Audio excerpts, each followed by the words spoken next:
They had their hand in this laptop so much with like security and stuff. I wouldn't be shocked if they were like, let's just spy in on the camera. So like security and stuff. I wouldn't be off work hours. It gets closed. Let's just That's why you just close the laptop. Well, there's that too. But I mean, I don't do that often enough. Just close the laptop. Well, there's that too. But I mean, I don't do that often enough. Get a panda like Mark. You know. Yeah, I've got. Well, there's that too. Just don't forget the panda. What's wrong with my Panda camera? like Mark. Yeah, My camera works. I was blaming Greg's Just don't potato panda. PC for it, wasn't What's I? wrong with my Panda camera? like Mark. Got me, panda. Yeah, My camera. Right, audio's coming through. We are live. Yeah, Well, Are live. I've got all 5 cameras set up. look at you Ridiculous. go. I'm ready It to is. go. What? Luckily, Well, I that already makes had the one of us. scene set up for 5. Got a scene set up for 3 cameras, 4 cameras, and 5. I've got a rock. I Greg's have got a potato. hockey helmet. He's got a potato. Just don't put us in that tiered stadium view. I don't even know what that is, so you're all right. Mark, Yes. don't fudge it up. Okay. Solid advice. Yeah. Ralphie, what has brought you to this low state? I suppose I should pay attention to the chat this week. It was soap poisoning. Right, ready for the intro? No, not yet. Wait. Oh, we're okay. a minute past. I guess we can go. Bruh. Right, ready. I did the restream update. Thanks for asking. Yeah, I know, it's already. good. I've already checked how we're going to do it. Oh, okay. I thought you'd done Well something done. like 5 Alive or The Famous 5, but bit Yeah, boring it was just a stuff, show like up that, until I realized Phil was actually coming on, and All right, okay. you know, Eye for fighting. Anyway. Now it's a special show. Right, we're ready. just to show that's a special show. You want to start already, Mark? Come on, what the hell? Let's go. Remember years ago when Chris was on with Mike and Skulldugger, and every time you started doing the intro, Chris used to interrupt you. I know how you feel now. I don't know what you're talking about, Mark. Yeah, no, sure you don't. Right, Hey, here we Mark. go. I'm going. Whether you're talking about, we're going. Are you sure? We're going. We're What are we going. doing? Are you right now? Are we? Really? Do it. This very minute. It's on now. I think so. Good evening, ladies and gentlemen. Y'all are listening to the Overseas Connection podcast. Shut up and sit down. Here we go! Would you I think we're just getting started. Medic! I'm a witcher. I think this is more than you can handle. He sits on his ass all day. Let's do this. Hey, everybody. Thanks for tuning in to episode 887 of the Overseas Connection podcast. What was just going to be just a show has turned into quite the show. It's a crowded room today. Happy to say we've got more than just myself on the podcast. Today, in my top upper left Brady Bunch corner, we have Miss Kim Woods. Kim, how are you today? I'm good. I'm here. I'm tired. So if I'm not off during the podcast, I do apologize. But, you know. Kim, I'll try we not to do literally that. don't care. I know. Just kidding. We'll talk about your tiredness in a second. All right. Very well. It's a crowded room, Kim. I got to get through this. It is. I know. Okay, let's stay on task. In my upper right-hand Brady Bunch corner, I have Mr. Mark Wright. Hi, Greg. Hi, everyone. Mark Alex on all the gaming platforms. Move on. Good done. Good. All right. And in the bottom of my Brady Bunch camera corner, I have, and it's not even a corner, it's like the stem of the tree, Mr. Chris Matthew. I'm still here. None of my information has changed. Moving on. And last but certainly not least, like a leaf on the tree, Phil Olson joining the podcast. Phil. Hello, everyone. Good to be back. Look at Filthy everywhere else. Thank you. Good to see some smiling faces for once. And Hopefully Mark. we'll be smiling at the end of the show. I hope. Yeah, huh? All right. God, okay. Apparently, Eric Piotrowski is somewhere around here. It's like we're podcasting with Duke all over again. It was a dick move. All right. Hey, my name Greg DeLacy, gamertag Murphy's Law, OC_Murphy's Law on Twitter. That's everybody on the show. If you're new to the show, we're a video game podcast. We talk about video games. We also talk about life, probably more life than video games at times, and that's okay because that's what life is all about. It's about the experiential thing that we all Is life? experience. Yeah. I don't know. I was going to go off on I was feeling very inspired, and now Gotcha. not so much. Oh well. Okay, Yeah, we do that's this every Sunday, 8 p.m. in the UK, Kim, 12 p.m. in the West Coast, 3 p.m. in the East Coast. Kim, in your very special time zone, what time is it right this moment? Right this moment it is 2:05. I am glad you answered correctly. I was gonna scold you for not giving the minutes. Yes, we do normally start 2 p.m. Central Time Zone, and if you happen to be in the Mountain Time Zone, it would be 1 p.m. your time. So there we go. We've covered all of the important time zones. Look at We're on Twitch. We're on YouTube, so you can join us live. Be in the chat like Boomer is right now. And you know why Boomer's in the chat? Because he knows he's going to get a special shout out in just a little bit. He just wants to hear his name called out and forget about the fact that he is an old freaking man. But we're not going to let him forget about that. We will remind him about that for sure in just a few. Just in case you don't catch us live, we do an audio version of the podcast as well. So we'll put that out sometime tomorrow, whenever that might fall on Mark's hands, actually, now that I think about this. Mark? Oh. Need you to post up because I'm going to be flying. We'll talk about it in a moment. Oh. All right. Let's move on with the show. Let's talk some birthdays. Mr. Matthew, you've compiled a list of the greatest people ever having a birthday in this very moment. And Gary. Sorry, Gary. Hey, my microphone was muted. I'd like to say happy birthday to a bunch of people, great people, the best people. Happy birthday, Boomer, in the chat. Gary Harris, I guess we'll say your real name. There we go. Some people you may never have played video games with. Happy birthday this week to Craig Ferguson, Scottish-American late-night talk show host. Happy birthday and to game show host. And game show host. Happy birthday to the king of country music, George Strait. Happy birthday to the queen of comedy, Tina Fey. Happy birthday to Andre the Giant. Best known, of course, for his work as... Huh? Would this be like Rest in Peace?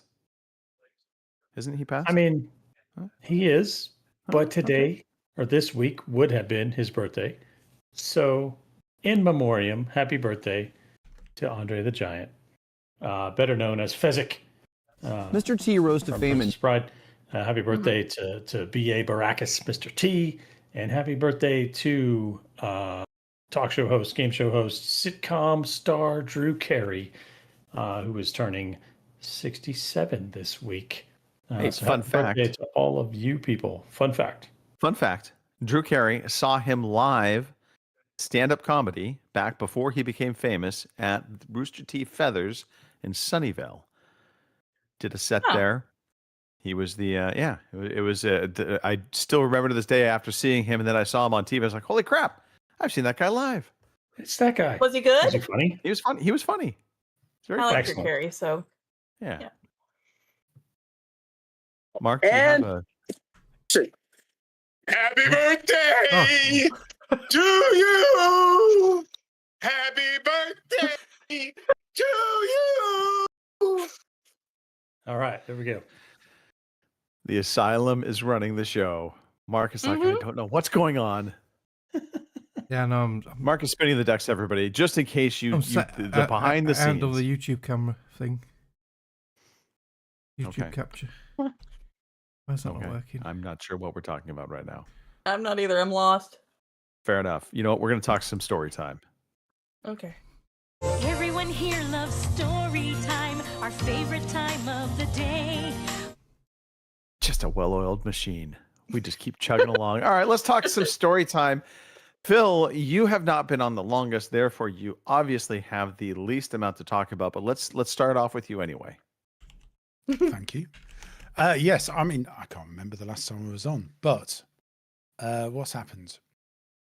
A lot's happened. My house is up for sale. I'm waiting for a moving date in the next month, which is very nice. We're moving to downsize, so obviously we're buying a house that's much bigger than the one we've got, as you do. Makes sense. It's a 1930s detached house about a mile up the road from where I am now, so all very nice. Looking forward to it. Had a survey done on it. So in the UK, house moving, or in England anyway, England, Wales, house moving is very stressful. In Scotland, they do things a lot better. So if someone puts an offer on your house and they pull out, they have to cover any costs. We sold our house after a week of it being on the market. Our buyer pulled out after 2 months. And then I got a nice bill for just under £1,000 from my solicitor saying, because of the aborted move, you have to pay these fees. There's no protection in the UK. So not great. Greg, completely different system, I would think, to yourselves. Very, very much different. Yes. Also, I cannot get over every time I hear solicitors, I have a very different image in my head. Because usually solicitation here in the US is the company's very a little bit different. different. Well, they might be better at that than at the work that they're doing for the conveyancing of our house sale, because the amount we're paying them is just ridiculously slow. So we'll be coming up to 5 months next month. I'm hoping it doesn't run into the month after, because that's when my mortgage offer ends, a 6-month mortgage offer. So yeah, bit stressful, but that would be pretty stressful. Yeah. So I had a bit of this is a cautionary tale on how addictive gaming can get. And it's not a particularly amusing tale. I fell into, years ago now, I dabbled in Second Life, the On the World Second Life, which is still going, believe it or not. Still has over 100,000 people on a day. And I went in again, and it became all encompassing. I went into build mode and rented lands and built a huge space station, and it basically took over my life. So my work was impacted, my home life was impacted, because I was escaping to this world. And it came to a point where luckily I recognized it after about 6 months, and I just had to go cold turkey, literally just shut everything down. The people I've been chatting with for the last 6 months, that was it, gone, because I knew that if I didn't shut everything down, uninstall everything, delete all my passwords and everything else, I'd be back in there. Not the proudest time of my life, but it is a very cautionary tale to achieve balance in gaming. I applaud you for recognizing that there was an issue. Also, absolutely agree.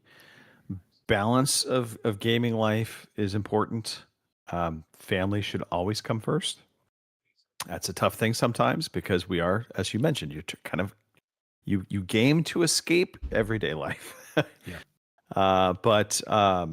No, it's a good cautionary tale to give, to our community, because I think all of us at times we can get a little obsessed. I'm not saying Arc Raiders took over my life for quite a bit of time, but may or may not have. I don't know what you're talking about, Greg. I can quit whenever I want. Yeah, right. Yeah. We'll come on to that later. And on a more cheerful note, I had a total party kill on my D&D game. So after a 2-year campaign, I killed them all in one one swoop. Boy. Yeah, Phil. What did they you what did they do to deserve this? Yeah. It was so I went down the sort of homebrew route where I came up with this, and the campaigns I've come up with over the last few years have been very in depth. And the latest campaign was still in the worlds that we originally built as a city called Rel. And there was an accident by some clockwork artificers who caused a rift in time. The problem was that I got so into the story, it became more and more complicated. And each week they'd be saying, after every couple of weeks, they go, "Why are we here again? We're enjoying it. We're loving what's happening, but I've no idea what's going on." And I sat back and thought, you know what? I've no idea what's going on either. So they came up against it was an elemental force that was sort of through shattered time, and they all died, which I was glad of. And I'd already said to them, look, I don't know how long this campaign is going to go on for, because I'm getting bored. I need something new. So we kicked off last week the Curse of Strahd. So Strahd is a very famous vampire in the Forgotten Realms world in Barovia. So with my own little touches, my DMing has gone very cinematic. I need to ask some questions, Phil. Yes, go ahead. Okay, I'm not even going to ask questions. This is potentially at the detriment to my own future character. Because what I'm sensing here is that you, in your DMing and your creative touch, had developed a story that you yourself had lost sight of in terms of a lot of the details, and thus, to avoid looking bad in front of other players and to avoid having to deal with all of the questions every week, you just decided to kill everybody. Cover your tracks. Almost. My monologues of the characters were getting to sort of 2, 3, 4 minutes long. So the characters, and there was too much detail. There was too much plot. It was incredibly plot heavy. And I'd be lying if I said that I didn't fudge any rolls, but I didn't expect them to survive. And I think they were glad as well, even though the characters that have been playing every 2 weeks for the last 3 years, and the time they'd invested, were dead. Or were they? Because there you go.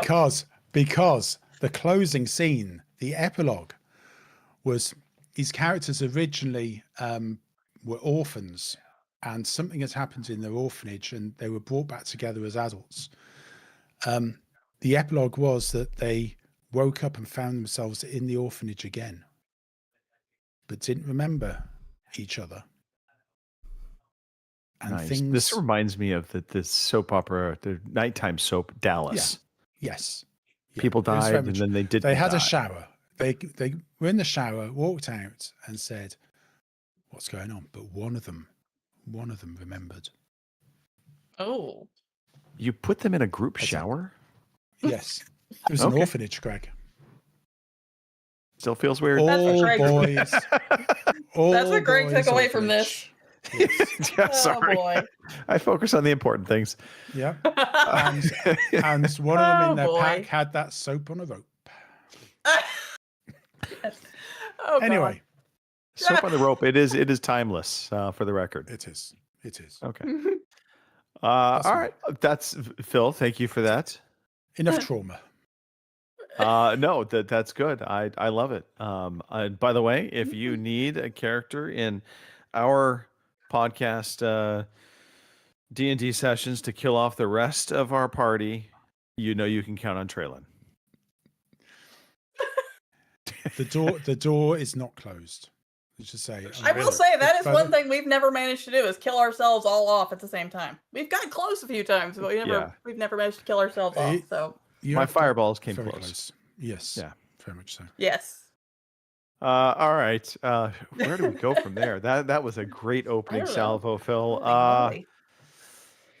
Mark, let's talk about speeding tickets.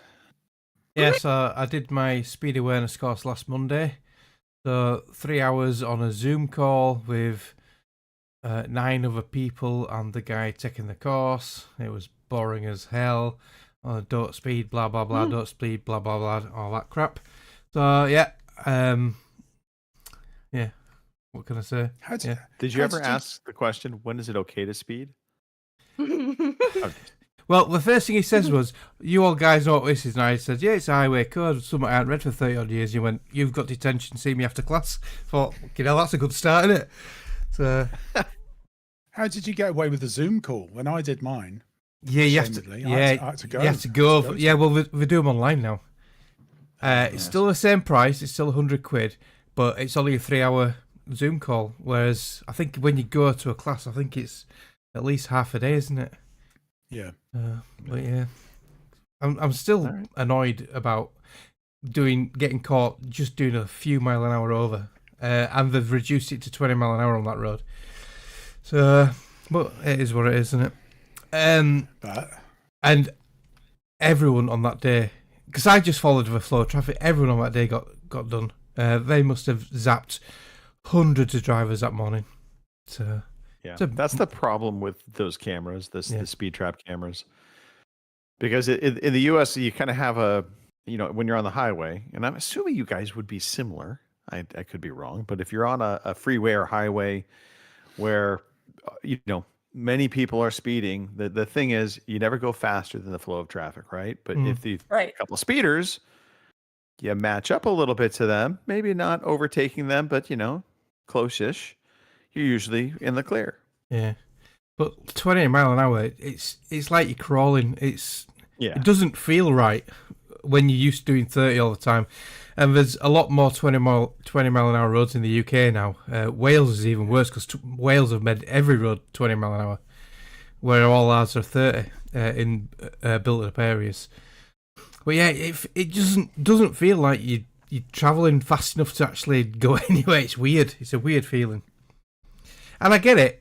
Round schools. I don't disagree with it. Round schools, 20 mile an hour. But the road they've just made 20 mile an hour near me, the main road, you've got a mile before you even get near the school. So why they've made it 20 the whole way down it on a main trunk road, I don't know. Yeah, we have a main road, Blue Oaks. It's 45 miles an hour.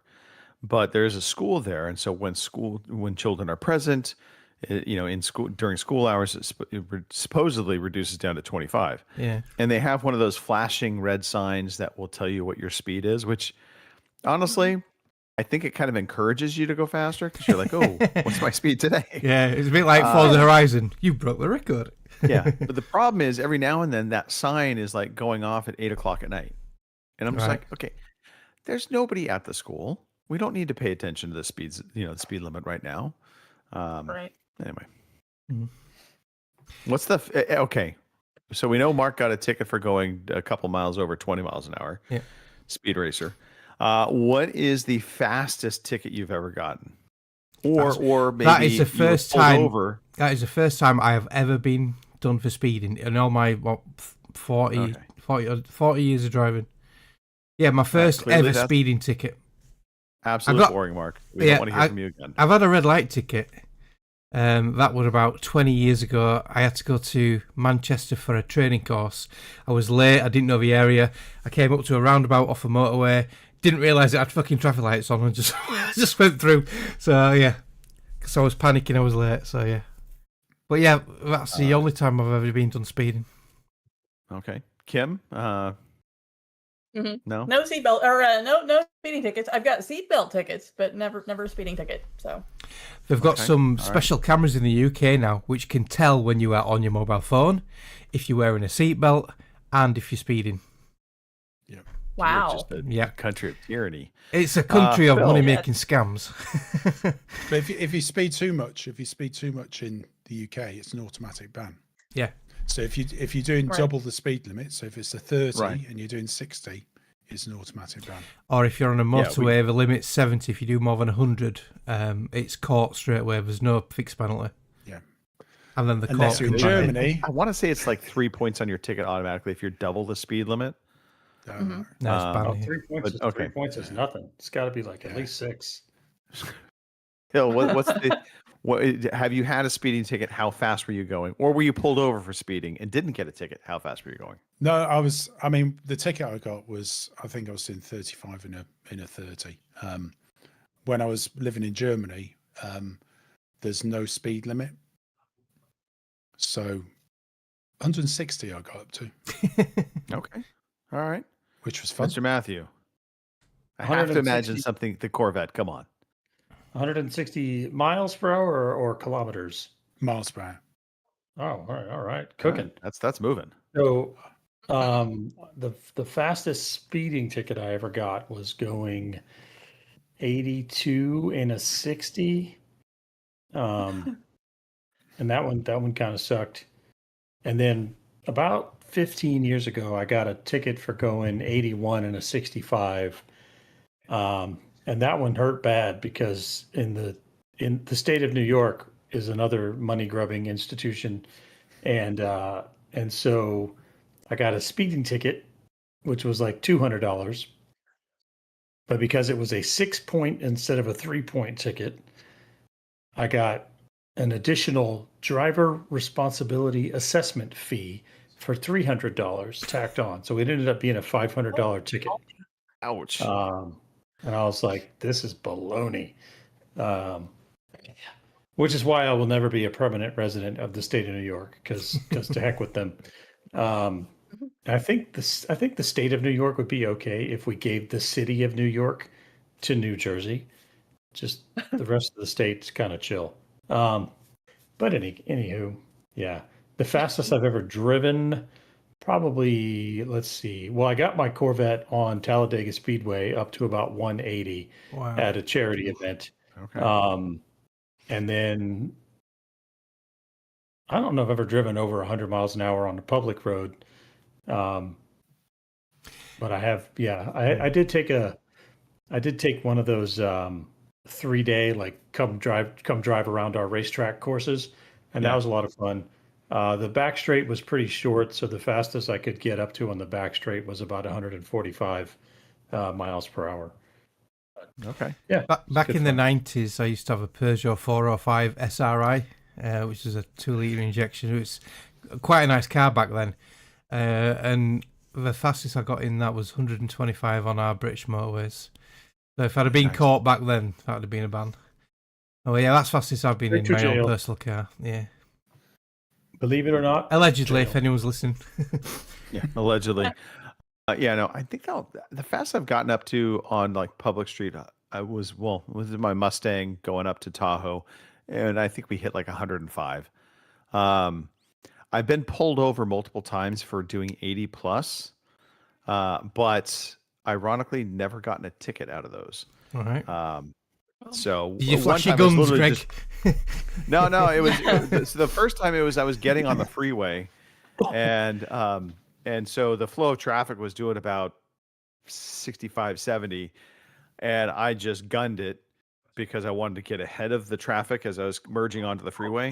And of course, there was the CHP officer, maybe a half mile back that saw me just fly onto the freeway. Chips.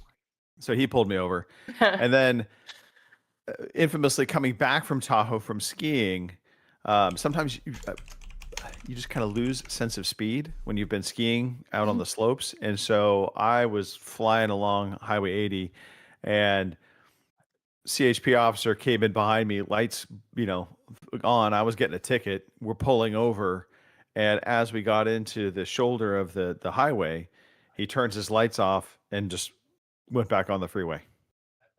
So he got me down to like 5 miles an hour, and then pulled the lights off. I guess he got a didn't more wanna do the important paperwork. call. Yeah. Exactly. Exactly. You got lucky. Yeah. Oh, There's some talk coming from Snoogans in the chat. I see. Uh-huh. Yep. Well, why don't we give a shout out to the chat while we're sitting here talking real fast? Alrighty. We have Snoogans in the chat, Boomers in the chat, and Lord has shown up in the chat. Fellas, for dropping in, talking to us. So we appreciate it. Now, Mark, I know we're not done. Yeah. So while we're talking about cars and speed and that, I've been playing musical cars this weekend. So I mentioned before, Jay bought his new Volvo XC90 back in February. So his old Ford S-Max, his old 7-seater, has been sat on my mum's drive since February. And he's been selling it, but not really pushing it to be sold. He's been a bit lazy, really. And it run out of MOT. So in the UK, every year you need an MOT test to make sure it's like roadworthy. So it run out of MOT. So I took it to work back end of March. Got it through its MOT again. It just needed a suspension arm because that was corroded. So it only cost us like 50 quid to get that done. So once you had a full MOT on it, it's got more chance of selling than it would without an MOT. So he's re-advertised it, and that finally got sold Friday night, which was a bit of a funny story because me and Jenny were on a date night having a meal, and my mum texted me saying, "There's someone in my garden." She was out at bingo, and these two guys were looking around Jay's car because she's got Ring cameras and we've got access to her external cameras. So we looked on the cameras. Luckily, we just finished his meal, so we sort of like packed up and shot off straight away to my mum's house to make sure everything was okay. In the meantime, she spoke to them over the Ring camera, and they've said, they've come to look at the car. So she rung my lad Jay. He said that he'd messaged someone earlier in the day, but he'd never arranged to meet them. So he starts setting off down to my mum's. So we all like converged at the same time. This guy and his dad had driven all the way from Cambridge, 3 and a bit hours, on a whim. Right, and Jay didn't even tell them where the car was. And what they'd done is, on the photograph, it photographed the car on my mum's wall on a house, is the road name, which is weird. So they actually searched the road name and found it just by visuals. So they drove all that way on a whim. But as it happened, they wanted the car. They looked round it. We had a good chat. We're a nice couple of guys, actually. The lad was in same situation as Jay, a tribe full of kids. He's got a number 6 on the way. So crazy. Yeah. So he needed a 7-seater urgently. He ever bought it and drove it away there and then. So that's gone. So that freed up my mum's driveway, which led to another thing. So we have had my late son's Astra, because he loved that car, and we haven't had the heart to sell it. So we've had that Astra on my drive for years. I run it for a long time, and then when I got my Audi, I took it off the road. So it's been off the road 5 years. I haven't started it up for 4 years. I know I should start it up regular to make sure the oil's, but I've not started up for 4 years. It's not done anything. Connected up the battery booster this morning. Yesterday morning. Turned the key. Boom! Instantly started up. What a car! So well happy with that. For 4 years and not started, and it just fired up straight away. That's really good. Yeah. So managed to rock it backwards and forwards to unseize the brakes because the brakes are rusty as hell, and I drove it down to my mum's, and it's on my mum's drive because with the new car we got the Volvo XC60. It is a lot wider than the Audi, and having that on the drive as well as the Astra, it was a tight squeeze, and either I couldn't get out of my door or Jenny couldn't get out of her door, so we had to keep shuffling it around to get in and out, both of us. So now we've got a larger drive because there's only the Volvo on it, and we can both get in and out, so I'm happy. So yeah, the Astra's on my mum's drive, and then I've got a week off first week in June, and I've got some new disc and pads for it and a new exhaust back box, and I'm going to get that all repaired up, get it MOT'd, and we're finally going to have to sell it. It's a shame really, but it's only done 60,000 miles. It's for a 2007 Astra, and it is mint, so I'm hoping to fetch quite a bit for it, but I don't know. Okay.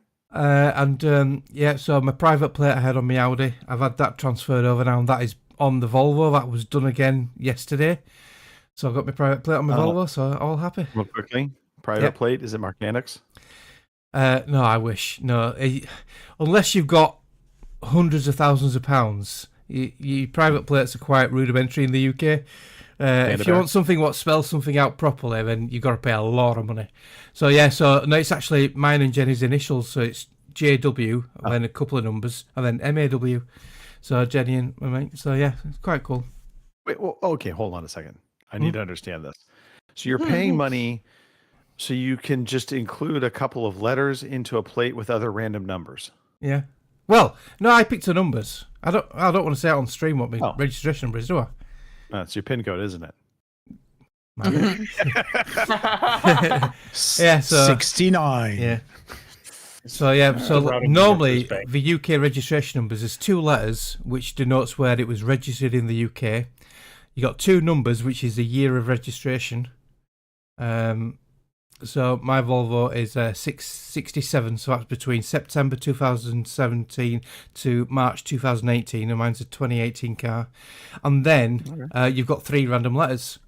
So that's how the UK registrations work. So I were able to pick all my letters and numbers myself. I wanted 04, so it's Jenny Wright for Mark Wright sort of thing, but it was already gone, so I had to pick a different number. Well, yeah. I mean, I'm pretty sure the way it works in the U.S. is the prisoner that's creating your plate just puts random numbers and throws it on there. Yeah, so I've actually got, you can get what's called 4D plates in the UK, so I've got 4D plates this time, so they look quite cool. Yeah. So like the letters stick out, they're more like 3D out. The big thing I've been seeing, and I don't know, Chris, if you've seen it, or Kim, if you've seen it, so they have digital plates now that literally it's like an LCD screen with the plate number on it, and it can change colors, that kind of thing. It's crazy. I haven't seen that. The UK is very strict on plates. Yeah. I've seen the plate holders where it's like at the front or back of it, and then all of a sudden you can press a button of the car and it goes and it shoots under the car, so the cameras can't get you. So that'd be cool. It all seems highly illegal. Oh yeah, it is. Yeah. And finally, so I can't go into too much detail, but something's happened with Jay's ex-partner. So he now has his firstborn daughter, my granddaughter Mia. So he's currently going through some legal channels to make that permanent and legal, but he's got full support of social services and everyone that he's now got sort of like custody of her for safeguarding issues. So she's in her last few months of her primary school and she starts secondary school in September. So to minimise disruption, she's still going to her primary school over in Keighley, which is another town next to us, rather than a local school. So it'd be easy because she's just done her exams for determining what class she'll be in the next school. So because I don't work Mondays anymore, we have offered to help out. So on Mondays now, I will be doing the school run, which I haven't done for 20 odd years. So yeah, back on the school run on a Monday. Yeah, that'll be interesting. Braving all that traffic and all the school mums and finding somewhere to park. So yeah, at least it's only 1 day a week. So it's quite good actually because everyone's helping out. So we're doing Mondays. Jay's partner Sam, she gets on a bus and a train to take her all the way to Keighley on a Tuesday and a Thursday, and then Mia's other nana and granddad, they take her on a Wednesday and Friday. So we're all clubbing together. So Mia, she's actually here now, so she's sleeping here every Sunday night now because it'd be easier to set off from our house than pick her up from Jay's because we're nearer to the school. All right. So yeah, that's my positive vibes for Jay. Yeah. It's awful what's happened, but he's happy that he's got Mia now and she's safe and she's with us. So which is something we've wanted for a long time. But yeah, can't really go into all personal, can you? So that's okay. Yeah. I get it. That's my long story time, which makes up for my short gameplay time. Okay. Fair enough. Chris, what's going on with you? Nothing. Okay, well, thanks for that. So last week, I think I mentioned I've been watching the series called The 90s on CNN, and they reel you in because the first episode is about TV, and the next episode is about music, and then there's a couple of very optimistic episodes about the Clinton president. Well, there's one very optimistic episode about the Clinton presidency, and then they immediately go just the last episodes are all the shitty things that happened in the 90s. And a lot of shitty things happened in the 90s. Most of us lived through the 90s. Maybe Kim missed it, but No. I'm kidding, Kim. I know we're about to say, but you look so young. Well, you know. Flattery gets you everywhere. So, Chris. what's up? Flattery gets you everywhere. There you go. So, of course, if you lived through the 90s and all these bad things happened, you kind of dealt with it all at once, or not all at once, but in little chunks, right? But when you're watching these half-hour episodes that are just a string of all the crappy things that happened in the 90s, all the the 90s was kind of the decade that terrorism kind of came to America's shores, right? It had been all over the world before then, but it was in the 90s that it kind of came to America's shores. And so it talked about Oklahoma City and the first bombing of the World Trade Center and Columbine and then one episode was about Rodney King and the riots that followed after that, and just all the, and so I definitely had to have a drink after I finished that series. It was a very interesting series, but the pacing could have been better. Maybe like one good episode, one happy episode, and then one sad episode. Yeah, right. They put all the happy right up front, and then it's just bam, bam, bam. So anyway. I started on the 2000s immediately after that because I'm a glutton for punishment, I guess. By the way, is it safe to now officially say the 80s were the best? Oh, I don't know. Not the 90s. I don't know.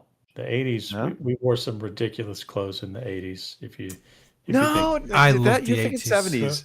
yeah, We we wore did. them Don't, well. don't pretend you didn't. We all looked ridiculous in the 80s. We, Don't- wore I them mean, we well, had though. some MC Hammer pants, sure, but ridiculous. short skirts, short tight skirts were in. The stretch Greg, pants you were must the have looked pre-limp yoga amazing. pants.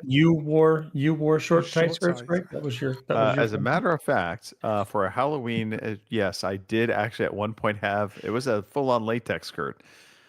There you go. Go Wow. home, go I'm home. not going to sleep now for a while after having heard Right. about it. Oof. No, I'm not ready to go and say that the 80s were the best. I do love the movie that Mark is showing right now, though, the one where Arnold Schwarzenegger comes out of the movies and the name of it is escaping me. But anyway, what else has been happening on Thursday? Yeah, Thursday was a weird day where there wasn't a whole heck of a lot happening around the office. And so half of the people in my department decided to go out and play a round of golf in the morning. And what was beautiful about that was the weatherman said it was going to rain all day. And so we had enough. We had booked 2 groups of 4.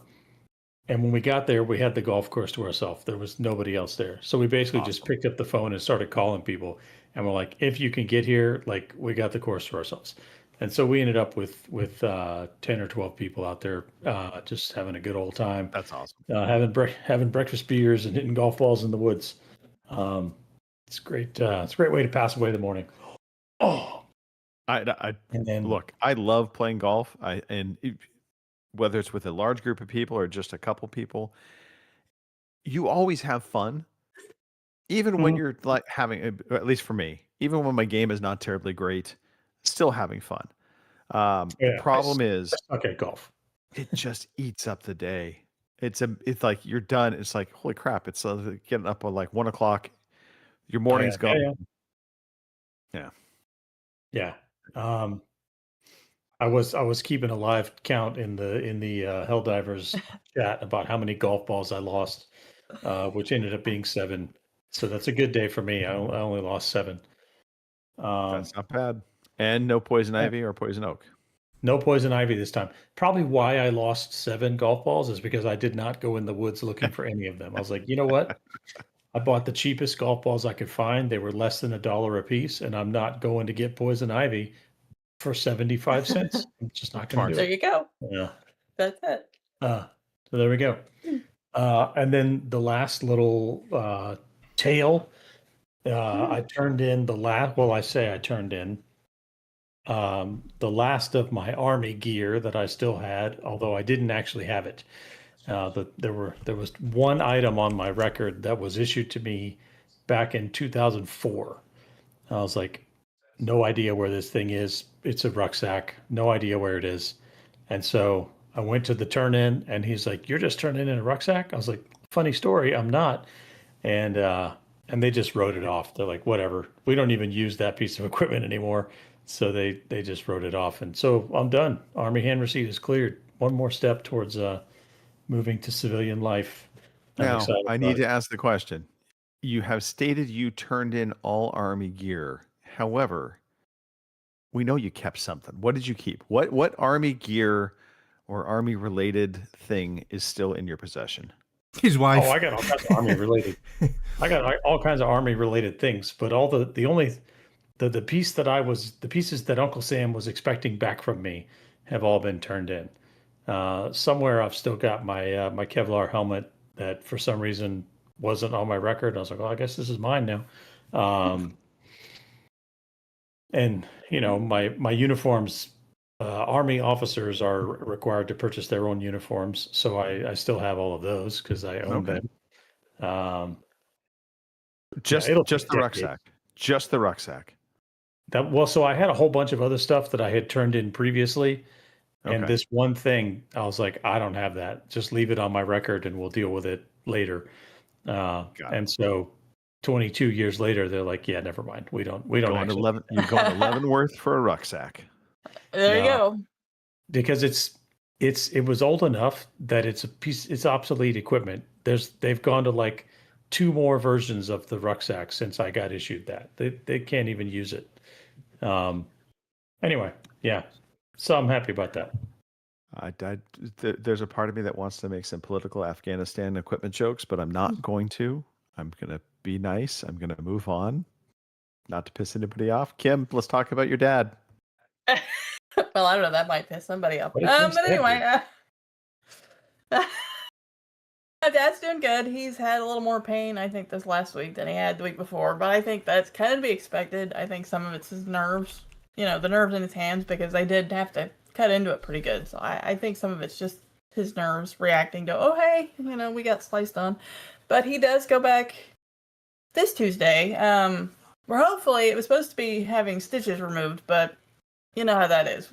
The doctor may look at it and go, hey, you know, you've got another week for healing, because last week when he went, they decided that maybe he needed another week of antibiotics because they thought maybe the finger that had actually got impaled by the hydraulic line looked like it might have still had some infection in it. So they're like, we're going to let you go with another week of antibiotics. So we've been doing that. And of course, we're rewrapping it every day and that sort of thing. And to be honest, the finger that got struck is still about twice the size that it should be. So the swelling in it has not gone down. But I also kind of wonder if maybe some of that's not due to the trauma of it between one, the hydraulic hose hitting it, and 2, having that all cut up and open, and then having to have it closed up. So I don't know. We'll see. I know last week, last week the doctor did say he thought it was healing well, other than the little bit of infection that he thought might have been in it. So I don't know. He's, like I said, he's doing pretty good. He's managing it with ibuprofen and Tylenol, and occasionally, you know, they gave him oxycodone. Occasionally he'll use that too. But, you know, and he's got an ice pack on it. He had it on there a little while ago. So yeah, we'll see how it goes. But so far, so good. I mean, he's dealing with it. So it was funny. He went back to work the other day to turn in a timesheet because thankfully his boss has decided, since he's, you know, the best employee he's got, he's going to continue to pay him while he's laid up. So he went down there to turn in a timesheet to get a paycheck this week. And for some odd reason, they just decided, well, we're going to put you to work while you're here.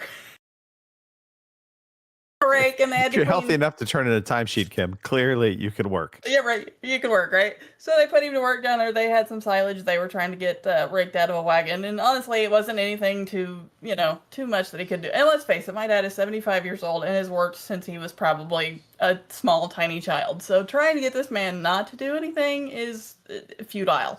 So they put him to work. They gave him a rake, and he raked silage all day with the one good hand. And then they took him to lunch because it was funny. I was getting ready to take a shower, and his old boss's wife called, And then Dad called while I was in the shower, and I got out and I looked at my phone and I saw that she'd called and Dad called. My first thought was, oh God, what the hell is he fucked up now? Thankfully, it wasn't anything like that. They were just calling to say, hey, we're taking him to lunch, so don't worry about it. So, so he's good, and, we'll see how this Tuesday goes and see how he turns out. But, it is what it is. It's been interesting. I've had to kind of pick up some extra slack, and it's been a little nerve-wracking at times, but, it's Dad. What are you going to do? So, it's been kind of like that, but, right. It's not like I can just ship him off just to have somebody else take care of him, because that's not going to happen. Other than that, it's been kind of, I guess you'd say, quiet, because, not much has happened. We did have 3 kittens magically show up on my front porch, and it took me about 2 days to figure out who they belong to. But then it's not really weird for my house. Strange cats showing up all the time. I swear people drive by and, pitch them out in my yard, and they're like, Kim will take care of it. It'll be fine. So, I've got 3 little kittens now out on my porch. There's 2 little black ones and a little tiger stripe, and they're big enough they can be weaned, so I've been playing with them a little bit. And the vet clinic's like, so are you bringing more down to get fixed, or what's the story there? I'm like, as soon as I can get Dad healed up and, I've got the money set aside. Yeah, that's the plan. But until then. So, yeah, that's you're like the epicenter of cat population in your neck of the woods. The vet is like concerned that you're increasing the population exponentially. Oh, I know, because I was down there last weekend to take one of the inside cats down there because he was having some trouble with one of his ears, and she's like, so are you bringing any more down to get fixed, or what's the story there? And I'm like, well, yeah, as soon as, Dad heals up and I get some more money set aside to do it, because it's right around $200 a pop to get a female spayed down there. And they even discount it. So even discounted, it's still going to be about $200. So I'm like, as soon as I can get some more money set aside and figure out which 2 I'm going to get fixed next, I will bring some down to get fixed. Just drive by and throw cats out the window. Sure, right? Like they're not going to figure out who the hell did that. I can already hear the phone ringing going, Kim, would you like to explain while your cats are down here? Well, let's see. Not my cats. So, I can't help you. I'm sorry. I don't know where they came from. They're not mine. I don't know. But no, that's that was pretty much it. So all right. Quiet this week, which I guess is good considering the things that have been going on for the last few weeks. Kidding. Yeah, there's been a change for the better. Right. I'll take it. How about you? So I'm going to be traveling. I'll be heading to a conference for the first time since I started this company. They're not big on conferences, but I finally got them to do a conference for me because it's an important component of what I do and just getting face time with potential clients. So I'll be traveling down to LA Monday, Tuesday, Wednesday. So I won't be around for our ARC sessions. Gaming sessions, not just ARC. I did finish Daredevil Reborn season 2. Mm-hmm. I didn't like how it ended. I was not crazy about the way it ended. I really liked the majority of it. It wrapped up a little too neatly for my perspective. So, they obviously have left room to do additional story, but I wasn't crazy about it. It just kind of left me with a kind of feeling. I'm going to be hanging stuff today. I'm going to try and get the stupid helmets that I got for my Christmas present, which my wife has reminded me numerous times. When are you going to hang those up? And I'm like, yeah, I know. And then I've also been given a task now of hanging a shelf, which I love my wife, but she manages to find the shelves that are always the difficult ones to hang. Like there's some things that you hang that like they have drilled kind of like hangers in them, makes it very easy. Just in the middle. The worst ones are when you have a hanger on the very left and the very far right side of the object you have to hang, because at that point, especially if they don't have any kind of molly screws with it, you got to level it out. You got to make sure both holes are level to one another, spaced properly. And anyway, that's my gripe about hanging stuff. Do you want a tip, Greg? I do. So if you put on the back of the shelf a strip of masking tape, okay, and then poke a hole where you want the screws, take the masking tape off. Yeah. Stick your masking tape on the wall. You've got the exact distance of where the holes are. Okay. Now here's the problem. If you can't access where the screw holes are, you know how sometimes they put the screw holes in the frame of the object as opposed to it being a little hanger? Does that make sense? Yeah. Okay. Does that still- not still? You've still got a hole to push through the masking tape or duct tape. I can probably make that work. I don't know. We'll find out. It's a good suggestion. I'm not trying to poo-poo this suggestion. I'm just trying to think about in this particular implementation how I would do that. But I think that could work very well. Make sure I put the masking tape properly up on the wall, as in like level. That's the other key thing. I need use a to do. spirit level on the masking tape itself. So, yeah. Or You make laser. it sound so easy. You'll see. Get a laser, Greg. I Just do get have a lasers. laser level. I do have a laser level. Those are nice, I use yeah. that thing religiously. So, a funny thing happened on Friday. I get a phone call from my sister. I got a phone call from my mother telling me my sister was in the hospital for appendicitis. And then I was, of course, instructed not to call my sister to wake her up. And then within 2 minutes, my sister called me herself, telling me she had appendicitis. Granted, she was heavily drugged, so it was a funny phone call in itself. But I realized this like runs in my family because both my sisters now have had appendicitis. My son had appendicitis. I'm just waiting for the ball to drop. But yeah, so apparently my sister's actually ruptured, so it was pretty bad. So they've kept her in the yeah. hospital, making sure she doesn't have sepsis. But crossing fingers, she'll get out today. Good. Just pay someone. Thanks, Snoogans. Yeah, that is a potential option. Just pay the man. Anyway, all right, okay, that's it. Me done. We're gonna move on. So actually, Phil, you're here. We never heard from you on this question. We also, I'm trying to remember if I covered this last week or not. I don't think I did. Dave's response to the previous Discord question. I don't think we did either. I don't think we did. All right. So No. Yellowbug1969, also known as Dave on Twitter, he responded to our Discord question on the podcast, which was basically talking about what's a video game mechanic or thing that developers do in a game that you would just love them to never use again. Escort missions.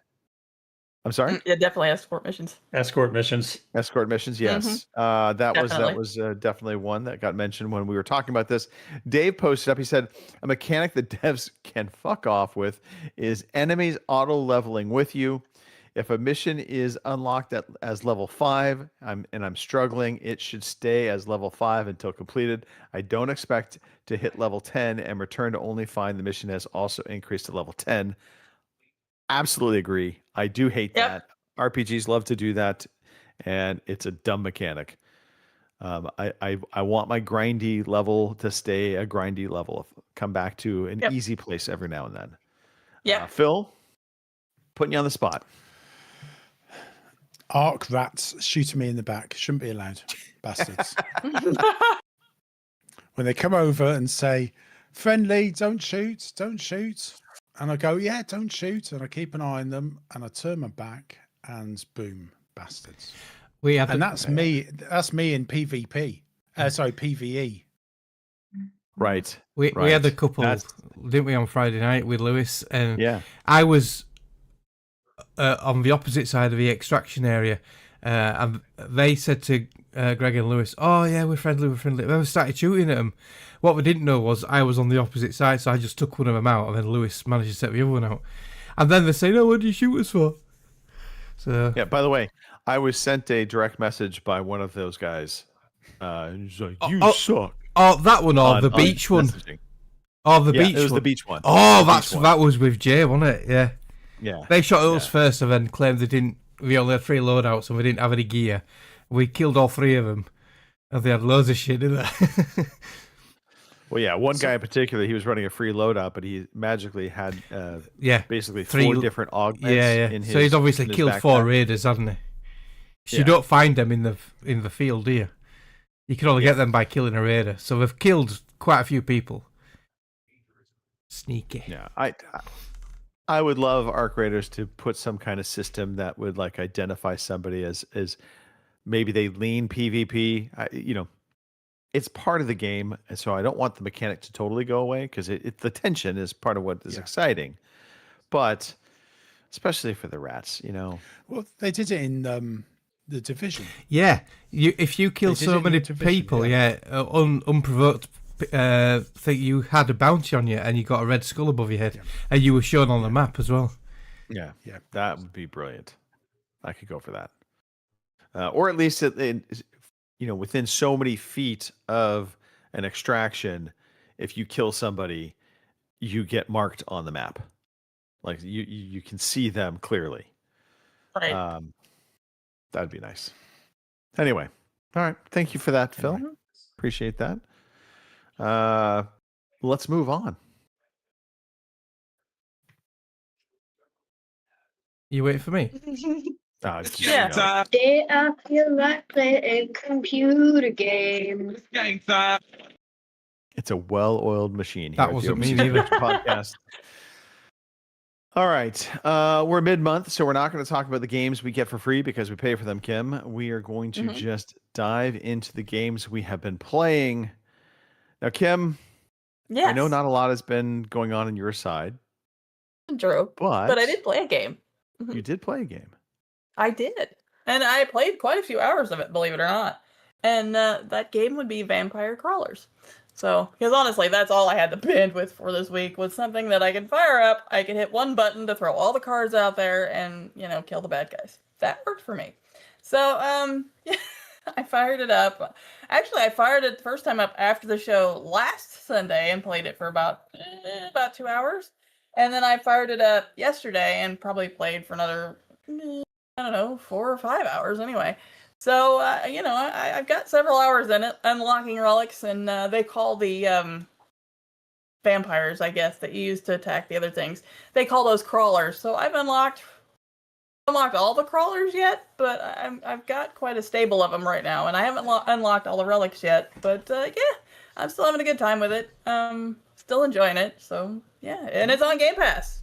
So if if you want to try it out, go for it. If you got Game Pass. So that's it. So I'm going to try this week, though, to get back into Divinity and get that started. And I still got to get back to Baldur's Gate because I want to finish Act 3 and put a pin in that one and be done.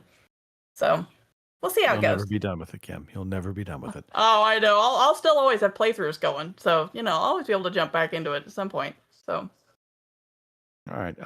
Mr. Matthew, you and I are going to have a conversation about mixtapes shortly. We'll get through some Arc Raiders conversation with Phil and Mark, and then we'll talk some mixtape. Does that sound fair? I think that sounds fair. I'm curious about mixtape because I'm getting a weird feeling that maybe it's not as good as I've been hearing. So I'm interested. We're just going to leave you in suspense. Let's talk some Arc Raiders. Phil, you've done what Kim has not managed to do, which is buy this game. Yeah.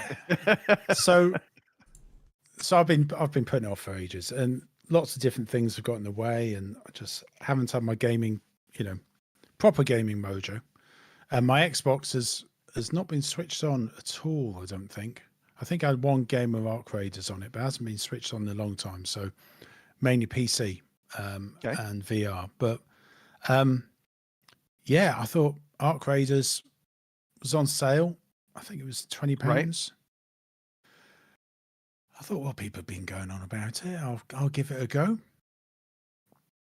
I really like it.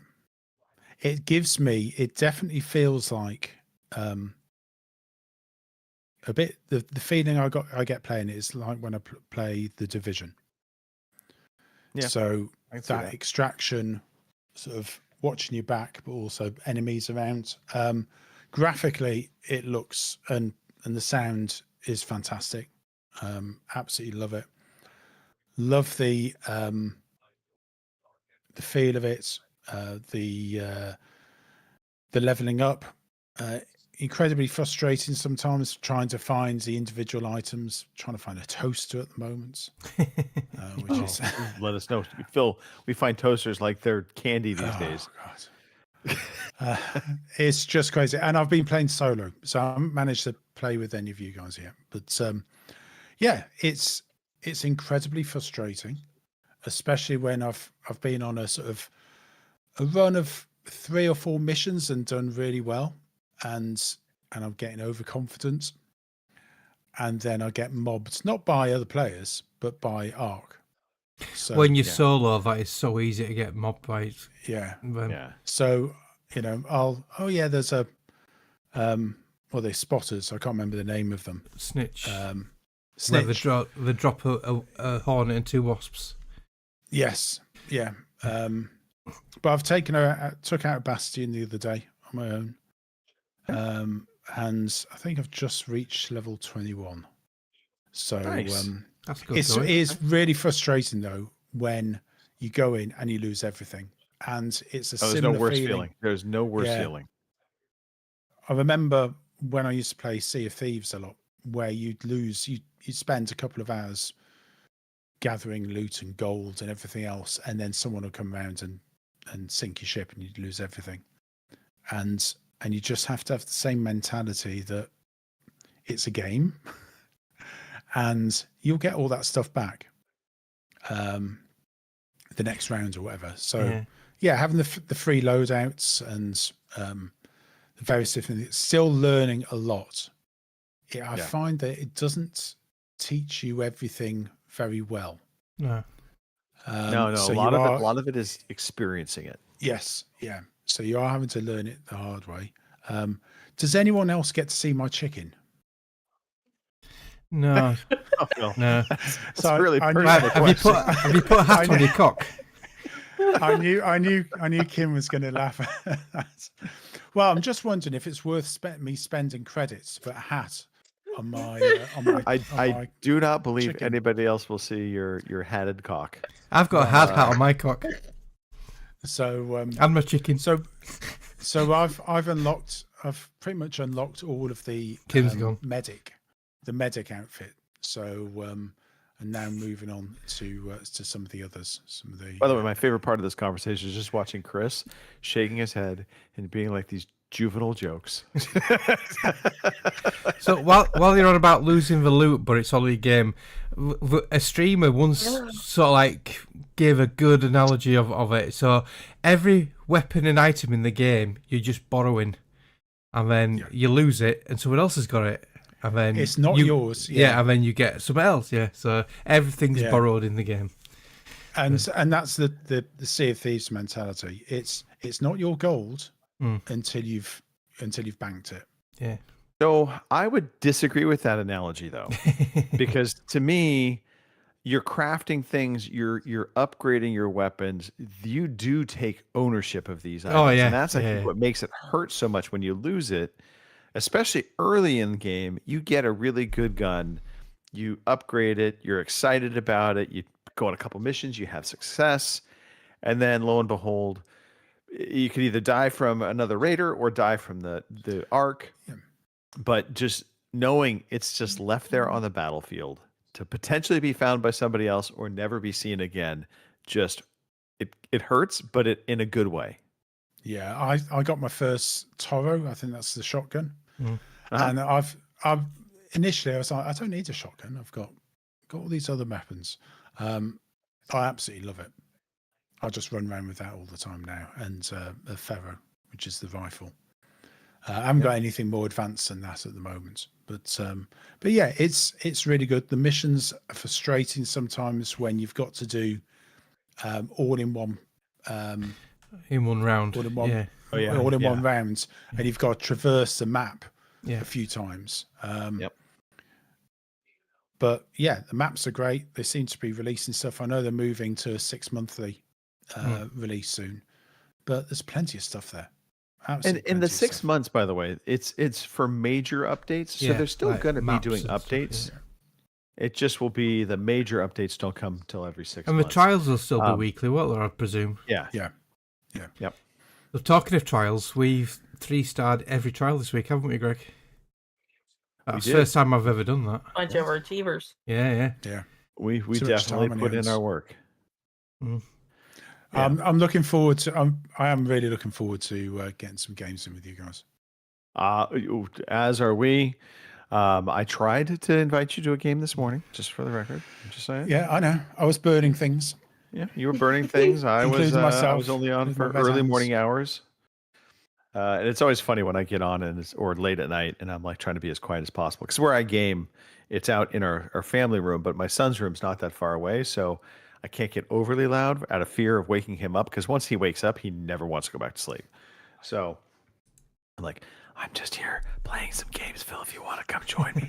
Sounded a bit creepy when I think about it in retrospect. But yeah, we've definitely had some fun with Arc Raiders. I think the prideful moment was when it was myself, Mark, and Jay, and these guys jumped us, or tried to jump us from a distance. We were actually getting attacked by a leaper. Yeah, we were trying to take a leaper down because you needed to getting our asses asses handed to us a little bit by this leaper for a moment. And these guys start shooting at us from a distance. Mark and Jay took the leaper out. I was down behind a crate. I get revived. And then Jay gets hit, and he's like, they're still coming after us. And we realized they were... Oh my God, here we go. I see how it is, Mr. Matthew. Jay's realizing they're trying to flank us, so we outflanked them and took their squad out. And it was pretty comical with the comments they were making as we were killing them. And one of them had just revived the other one, and I had to kill him again. he was livid, absolutely livid. He was not happy. Anyway, good stuff. So we move on from Arc Raiders. Mr. Matthew, do you want to talk about Baldur's Gate real quickly? I would love talking about Baldur's Gate. I'm just going to give you a weekly update until I finally finish the campaign, which is not yet. So I did I accomplished, I accomplished. It's a stupid game. One, there's the bit where you have to go to the underwater prison and rescue the people. Yes. Oh my God. That is insanely frustrating. Yes. So on the tactician difficulty, you only get 5 turns. And so basically you have to plan it out very carefully. You get 2 turns to move to the place. And then you can do a thing, and then it takes you 2 turns to move back. And I must have restarted that 8 times to try to save all the people. But I did finally did it. And then this is boring. I'm bored now. After I did that, you pop up out of the submarine, and the weird mermaid people are right there. They're mad at the guy who drives the submarine. And I was like, well, I'm not just going to let you kill this guy. So I ended up having to kill all of them, which probably is going to make the game harder later because they probably could have been allies. But oh well. Just play the game, and that's why it's a role-playing game. You made enemies of the mer people. Enemies of the mer people. Kind of like the deep. I'm not allowed to go in the water anymore. Oh, spoilers. My bad. Yeah. Okay. All right. And then question: did you save everybody from did you save everyone from the prison, or just like his father? I think I got them all. You did better than me because I didn't. Well, so the trick is, remember, you can use arrows to open the doors. You can shoot the levers, so you don't have to go all the way to the door. So I definitely got the Omelum. I definitely got the Duke. I'm pretty sure I got all the Gondians out. There might have been one that, if they were stupid and didn't get all the way to the top of the ladder, they might not have made it. But yeah. Right. Yeah. Cool. All right. I have, Phil, heard about the Dungeon Crawler Carl tabletop role-playing game that is breaking Kickstarter records because Facebook will not let me not hear about it. Every time I open Facebook, they're like, do you know there's this Dungeon Crawler Carl tabletop role-playing game? I don't know if I'm that into Dungeon Crawler Carl yet, although it is pretty fascinating. Okay, I'm done talking about Baldur's Gate 3 unless anyone else has questions. No? Good. My quick Avowed update. This game will not end.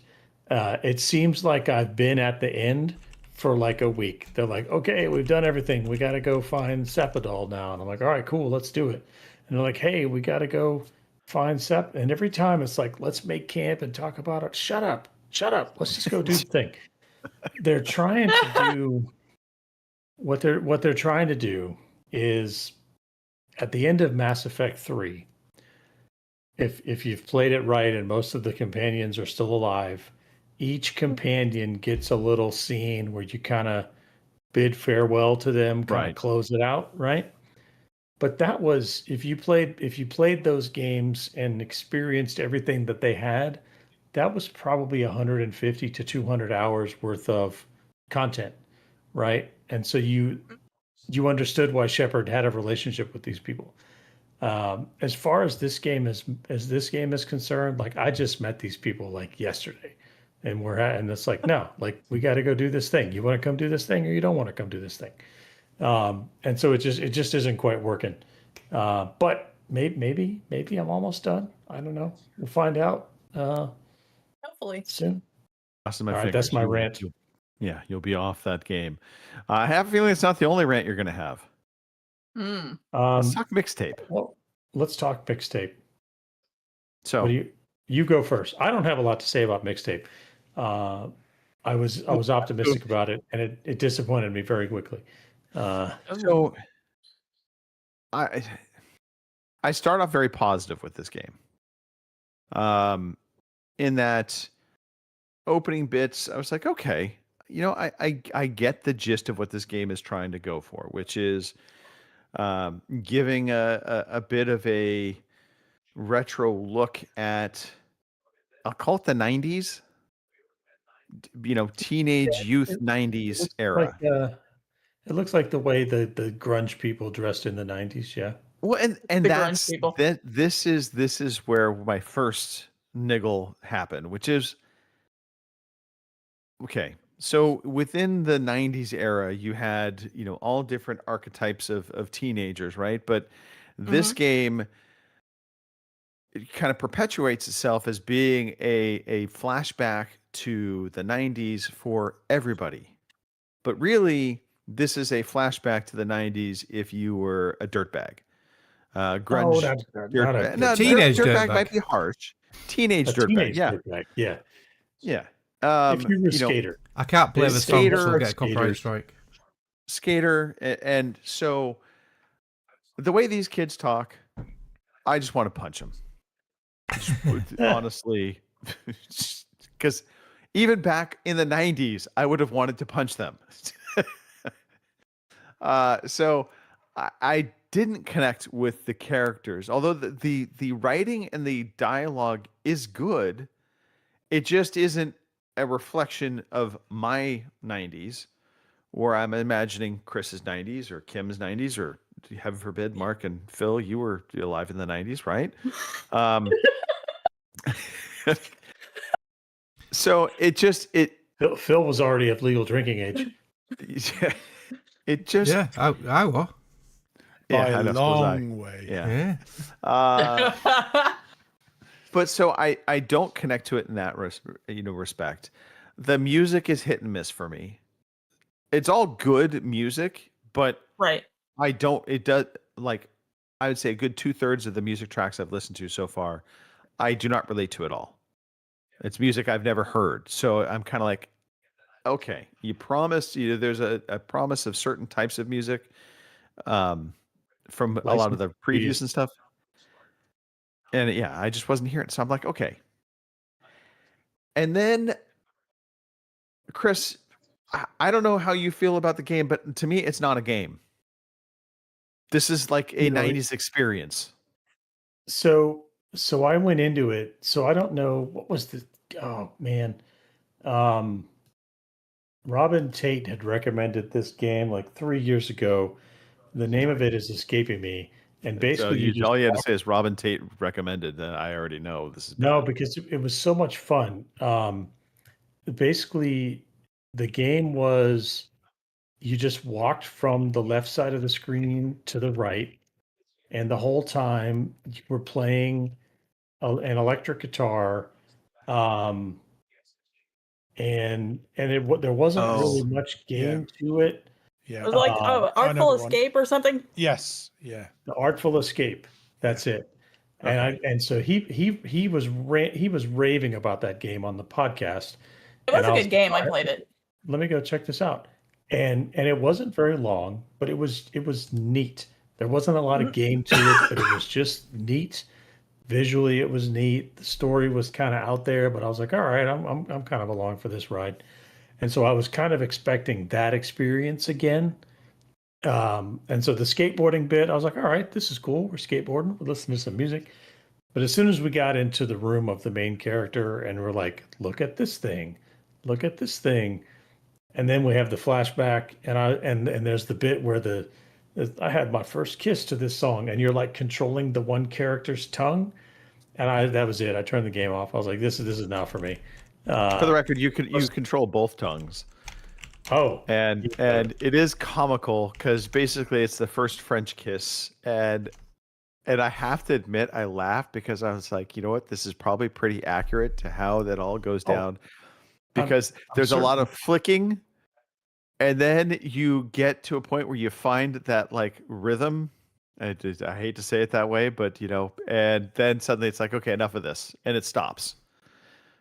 But that's how that mini game worked. But at no point in this game is there anything that feels like it's a game. You're just experiencing stuff that they feel like you should experience from the 90s. It's interactive entertainment. And I was like I said, I was okay with that aspect of it. Having played the Artful Escape and kind of enjoyed it. And then I remember the scene with the secret handshake thinking, I hope I'm not supposed to remember that secret handshake because I just made up some, I just did some random button pushes. Yeah. But I don't know. Once I got to the whole controlling, I turned it off. That was as far as I got. So I've made it past that fairly significantly. I stuck with it a little bit longer. There is a moment that I actually really liked in the game where you're all three of your friends, you're talking by a lakeside and you're skipping rocks. And there's objects out in the lake that you can hit with your rock. And as you hit some of them, they'll either submerge and other things will pop up. And so that actually felt a little bit like a game. And then there's an achievement for getting a rock to go through a tire hoop. That's a tire that's hanging from a tree. But beyond that, I realized I have no nostalgia from this game because everything that this game promised me of being like this nostalgic walk through, yesteryears, that's not my yesteryears. And I think for the vast majority of people, they're not going to relate to this game. And then I think the thing that it kind of, I don't know, sours for me is just like, and then there's going to be kids that are playing this and be like, oh, this is what the 90s was like. I'm like, no, this was not what the 90s was like. But you're not the audience.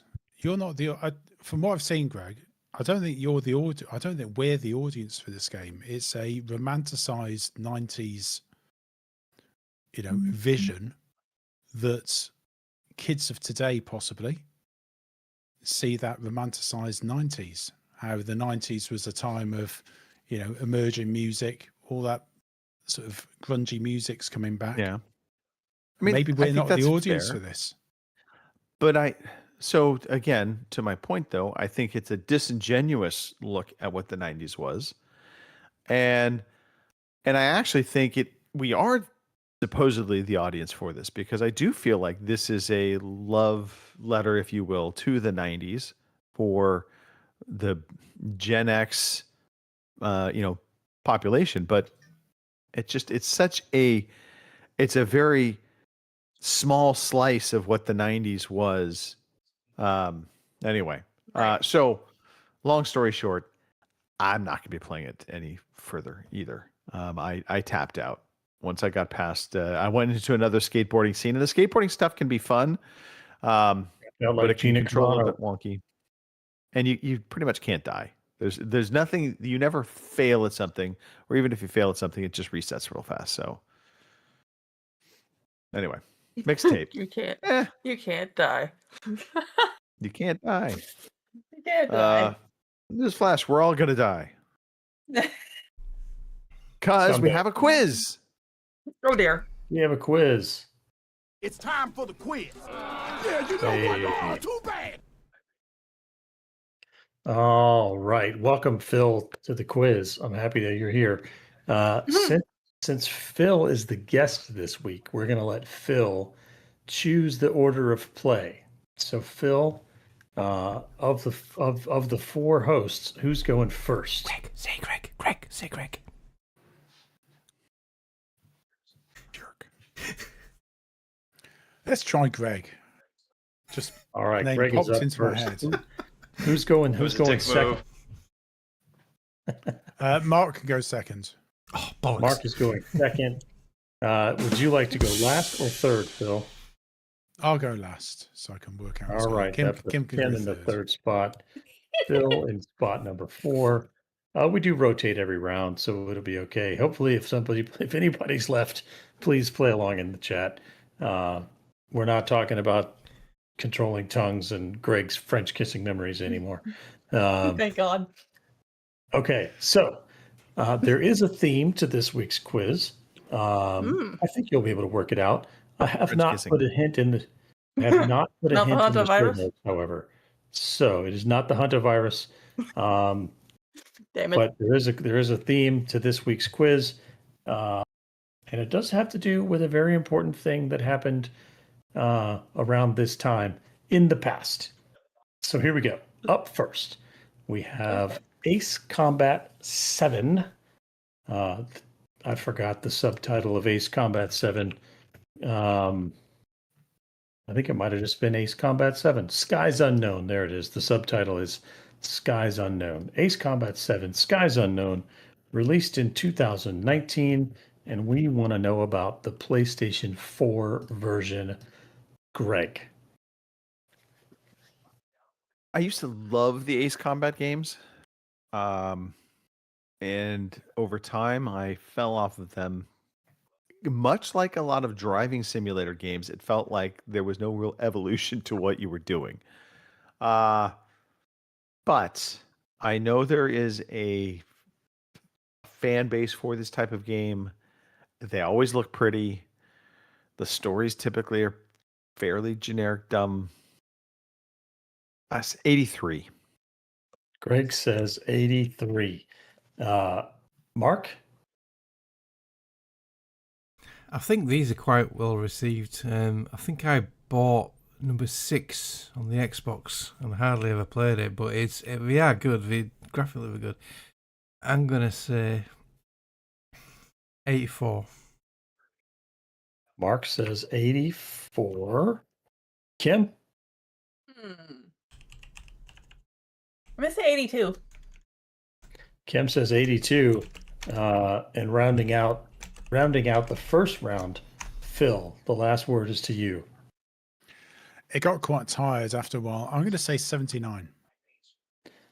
Boomer Phil is going to say 79. Everyone is taking a lot of risks in this first round. Boomer says 80. So well They done. also Boomer. gave a The theme actual- already. Yeah, the actual answer is 80. Boomer did give a theme already, so he's overachieving. We'll see if he's right. He is an overachiever. But anyway. He is an overachiever. For an old man, he's pretty good. Oh, you know what? Greg, you said 83, right? I did say 83. For some reason, your score did not record, but now it is recorded. So everyone's within. I meant 80. 3 points. Did You didn't say 80. You didn't say 80. 3 points from the front to the back of the field. So we're so it's anybody's game. Up next is Ride 5, which was released in 2023. And I want the Xbox Series S and X version. If you're not familiar with Ride 5, it's a motorcycle racing game. Think of Forza Motorsport, but you're on motorcycles instead of in autos. Autos? Whatever. Mark. The only thing I know about this game is Robin bought it and he liked it and said it was good. Okay.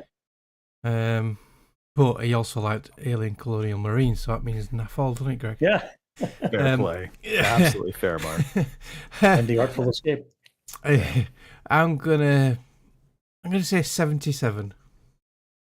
Mark says 77. You think Kim? after 5 of them they'd improve it, wouldn't you? You'd think. You said 77. 75. Kim and Boomer are of one mind. Boomer also says 75. Phil? Oh, I thought Boo was just putting his age in, sorry. Oh. I'm 76, gonna, Mark. 76. I'm going to risk it and say 73. Bill is taking a chance at 73. And final word is to the gentleman from California. You guys are a bunch of negative Nancy's just taking the score down. It's like spiraling downward. Robin, by the way, motorcycle enthusiast. That's also why he liked Ride. Yeah, he used to watch a lot of motorcycle racing. He used to ride them, didn't he? Yeah. He I'm did, gonna say 77. That's what I said. Greg is going to say 77. Same as Mark, by the way. So maybe not so negative. 84. Ooh. 84 Oh. for Ride 5. So I guess they did improve it for the 5th one. A lot like flying games, the driving games do tend to. The only thing they can really do is just get prettier and prettier, I guess. But there you have it. Let's see. So that brings us to round number 3. Still a very close game. 2 points. Well, Boomer's out there. 3 points. 3 points separate the whole field. So everybody's close. Up next, I'm sure that you've all heard of this one, and you're going to love it.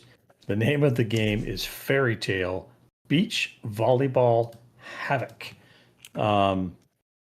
And I'm going to have to look this. We're looking at the PC release here. I think it only released on the PC. What was the release? Oh my! It doesn't matter. It released in 2024. There it goes. It released in 2024. So it was I have a feeling this has got like release boob physics in it or something. on the PC. There are, I will say, so there are no physics of any body parts. Since you probably have never heard of this game, I will read you the synopsis from Steam. The cast of Fairy Tale is ready to bring mayhem to the summertime beaches. Unleash over-the-top magic to blast that volleyball. So there you go. That's the game. Okay. And we're on round 3, which means Kim gets the first guess.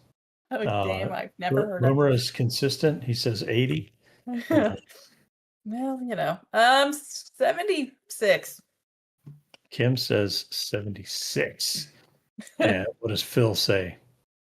Well, the only volleyball game I remember is Dead or Alive volleyball. Yep. Which did have the physics. Yeah. Yep.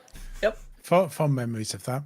I think this doesn't compare to it, so I'm going to say 68. 68. All right, wrapping around the horn to Greg. Fairy Tale Beach Volleyball Havoc.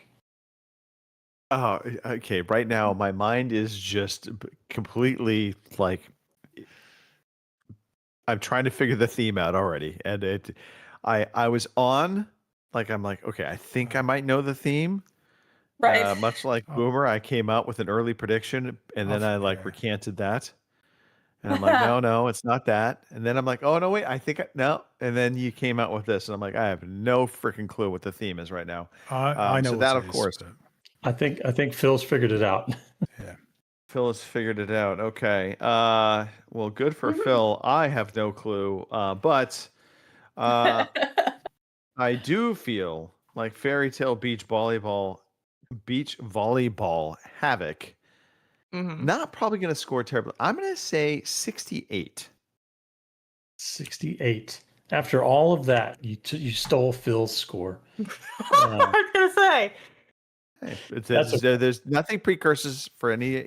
I can do whatever. You're right. There's no copyrights on scores. Mark, you get the last word in round 3. I'm no clue about this game, so I'm just gonna say 72. 72 from Mark. I won't pick same as what someone else has picked. You were all very generous to this game. The actual score 52. Wow. 5-2. Yeah. Okay. And up last is Easy Piano from 2010 on the Nintendo DS. And Phil, you get the first word in the final round. I completed Easy Piano in 2010. It took me 6 months.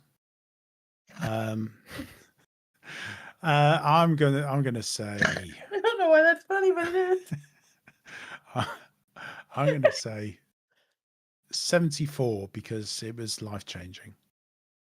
I can now play piano like a demon. Yeah, there we go. Is that good? Are demons good at piano? I don't know. They are.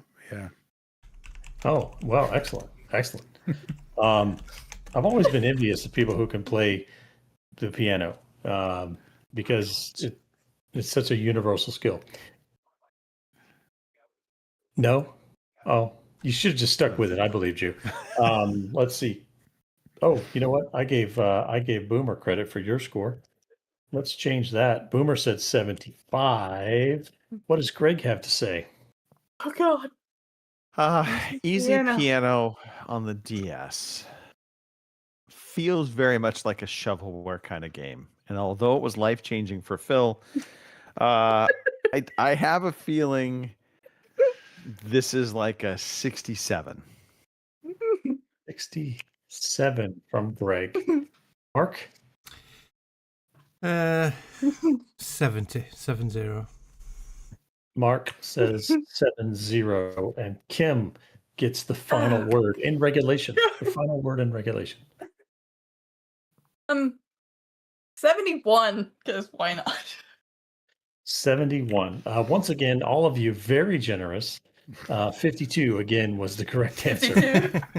52. Life-changing. Yeah, which brings us to the end of regulation with Greg in the lead at 41 points, Mark in second at 49 points, Phil in third at 50 points, Kim at 54 points, and Boomer at 60 points. So let's go for it. We'll call it minus 10. Okay. Your best guess. Should you just give Boomer minus 20 for already putting his guess in the chat? I didn't give Boomer any minus anything. You probably should have.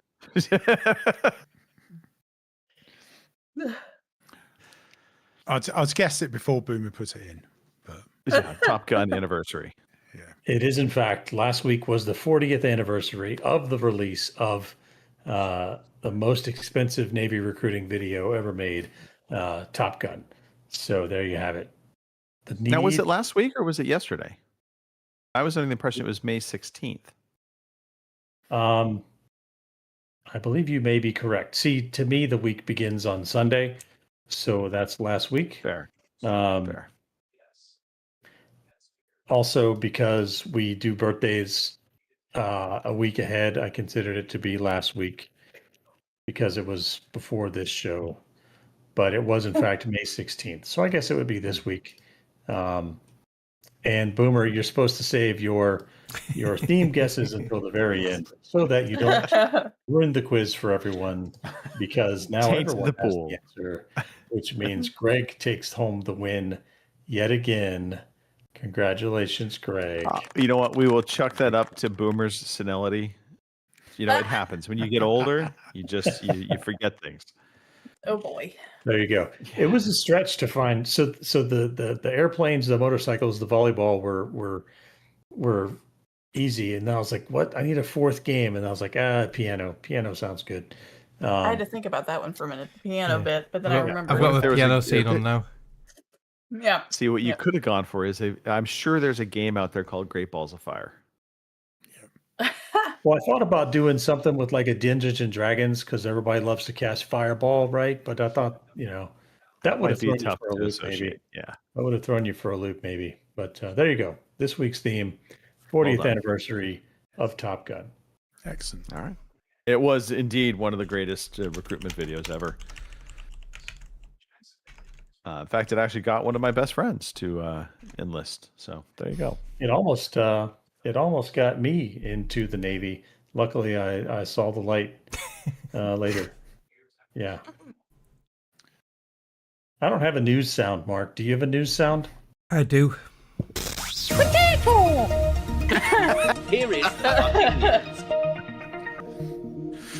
all right. Real quick, a quick little news rundown. All right. So after a fan poll, Microsoft's new game boss is rebranding from Xbox to Xbox. Now, of course, you're like, how is that a rebrand? But it's all capital letters Xbox. So after receiving 19,000 votes, the latter capitalized version won out with 64%. So Sharma shared out an image of the official Xbox account renamed Xbox in all caps. The small yet notable change comes weeks after Sharma rebranded Microsoft Gaming Division, previously known as Microsoft Gaming, back to simply Xbox. The exec also has changed the Xbox logo to a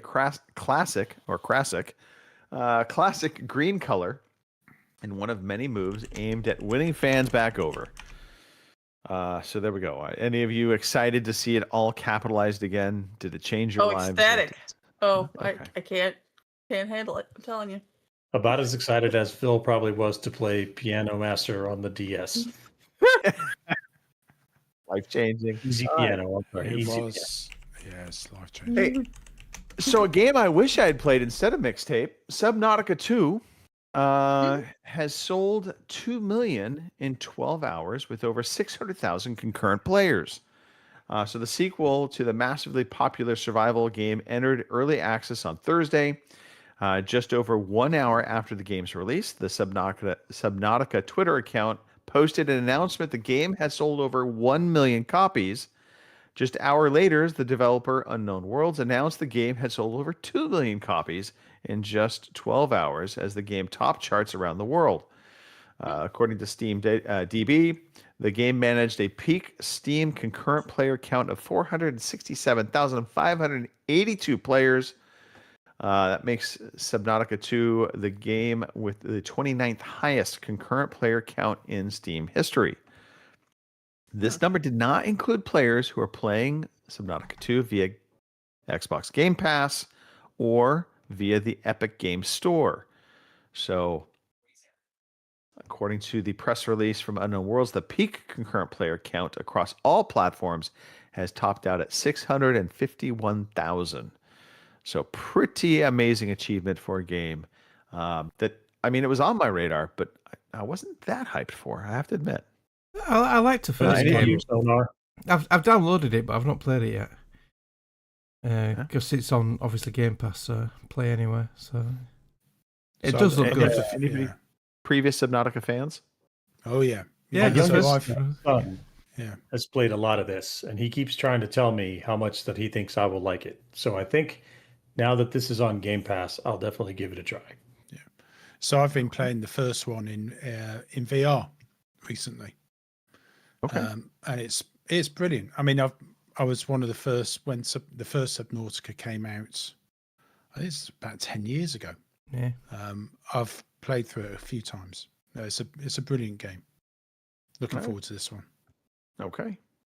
Excellent. Well, things you can look forward to even more. 2 unannounced Xbox controllers surfaced, including an Elite Series 3 controller and a cloud pad. So the images were posted by Technoblog, claimed to show 2 new peripherals from Microsoft. And I have the images in the chat or in our notes, Mark. I don't know if you want to try and pop them up or not. But the so-called Xbox Cloud controller features a flat rectangular pad with 2 small grips on either side. The controller seemingly features all of the buttons of the standard Xbox controller, but in a smaller form factor. And then the Elite Series 3 controller, very similar to its previous controller in terms of shape and size. However, it does feature two small silver scrolling wheels at its base. And there wasn't an image I could pull. I have seen it though. They look like thumb dials, if you will, at the very bottom of the controller on both sides. So I'm not quite sure what you would use this for. But they could serve the same purpose as similarly placed buttons on the DualSense Edge, which allow players to swap between controller layout profiles. Well, I guess we'll see. But they're unverified, obviously, at this point. But this might be one of those worst, best known secrets. Last but not least, Capcom has sold. Just while we're on back controllers, last week I haven't listened to all the podcasts yet because I wasn't on. Did you discuss the Steam controller being released last week? Because we did. All right, you did. Right, okay. Yeah. So that's we don't, nobody cares about the Steam controller except for everybody. It does make a fun sound when it falls. Yeah, I saw that today. Give me just a second here. I'm getting phone calls while in the midst of the news cycle. All right. Capcom has sold more games than any year in its history. So I thought this was a fun way to end the news cycle. For the business year ending March 31st, the Japanese publisher achieved its 9th consecutive year of record profits and highest consolidated sales and operating profits in history. Capcom sold 59.07 million games during the business year, up from 51.87 million in the year prior. This figure was driven overwhelmingly by sales of Resident Evil games, notably Resident Evil Requiem, released in February, sold nearly 7 million units by the end of March. Capcom said 83.7% of its game sales came from the older catalog titles, while a huge 93% of the games it sold were digital download versions. Looking forward, the company said it anticipates sales of nearly 210 million yen and an operating profit of 83 million yen, which would result in 10 consecutive years of record high profit for the company. So well done, Capcom. They've been crushing it. All right, Kim, if we could, let's run through the new release game calendar as quickly as possible. I will do my best. Alrighty. Your new games for this week are Corsairs Battle of the Caribbean for the PC on the 18th. A big one that, well, I know Boomer's excited for because he's already got it. Forza Horizon 6 for the Xbox Series X and S and PC, also on the 19th. Deep Rock Galactic Rogue Core PC Early Access, May 20th. Phonopolis for the PC, also on May 20th. Thick as Thieves for the PC on the 20th as well. Burden Street Station for the PC on the 21st. Gallipoli for the PS5, Xbox Series X and S and PC on the 21st. Luna Abyss for the PS5, Xbox Series X and S and PC on the 21st as well. One that I'm interested in, I'll bet you can't tell why, Schrodinger's Cat Burglar for the PC on May 21st. I don't know if they're going to have the cat like robbing boxes or how that's going to work, but we'll find out on the 21st. Starbites for the PS5, Xbox Series X and S, Switch 2, and Switch, and PC on May 21st. Yoshi and the Mysterious Book for the Switch 2 on May 21st. Zero Parades for Dead Spies. Well, not real nice. Anyway, it'll be out on the PC on May 21st. Bubsy 4D for the PS5, PS4, the X and S, the One, the Switch 2, the Switch, and PC on the 22nd. That's also a cat game, but I don't know if I'm excited for that one. We'll find out. Don't Fall on May 22nd. That's also what I tell myself when I'm drunk and I have to walk to the car. But anyway, Lego Batman, Legacy of the Dark Knight for the PS5, Xbox Series X and S, Switch 2, and PC on the 22nd as well. And those are your new releases. Fast enough, Chief? That Cat Burglar is definitely your type of game, Kim. I've just put it on the stream. Oh, cool. Yeah, I'm looking at it now. Yeah. Oh, yeah. Okay, totally. yeah. I'll be having that one, so. All right. We are going to wrap this up quickly. So Thursday nights, Tuesday nights, we do our best to do community gaming. You can check us out 8:30 in the UK, 3:30 p.m. on the East Coast, 12:30 on the West Coast, and if you're in Kim time zone, it's 2:30. We also do Friday nights. We're hanging out 8 p.m. in the UK, 8 p.m. in the Central Time Zone. That's when Kim and Mark are most active in their nocturnal lives. So you can hang out and play games with them if they're around. And Phil, we're going to start the shout outs with you. Thank you, Greg. Thanks for having me back. Hopefully you'll see a bit more of me. Thanks to all the community, as always. It's been great fun. I absolutely love this community. There are some odd ones, but every community has. I can't help it. Yeah. Sorry, Robin. But yeah, thank you very much. Really enjoyed myself. Over to Chris. I'm going to shout out the 4 co-hosts this week. Nice to have a full house, full deck of cards, as it were. Shout out everyone who showed up in the chat today, which by my reckoning, we had Boomer, we had Snoogans, Lord came in for a little while. And I believe that was everybody who joined us live today. So if you want to get a shout out for joining us live, well, join us live. I'm going to shout out the lunch divers because we had fun doing lunch diving. I'm shout out Paramount Pictures for bringing us Top Gun, and I'm going to shout out the French just because. Over to Kim. Alrighty, the French. Shout out to you guys. Shout out to Phil for being back. I miss you, Phil. Shout out to everybody who's been asking me questions about Dad and kind of keeping track of him. Shout out to Boomer because it will be your birthday. So happy birthday, dude. Other than that, hopefully everybody has a good week this week. Hopefully I'm going to get some more game time in. And other than that, I'm going to pass you over to Mark. Yeah, I want to shout out you guys, especially Phil. It's nice to have another Brit on the show. So yeah, hopefully it'll be quite a regular again.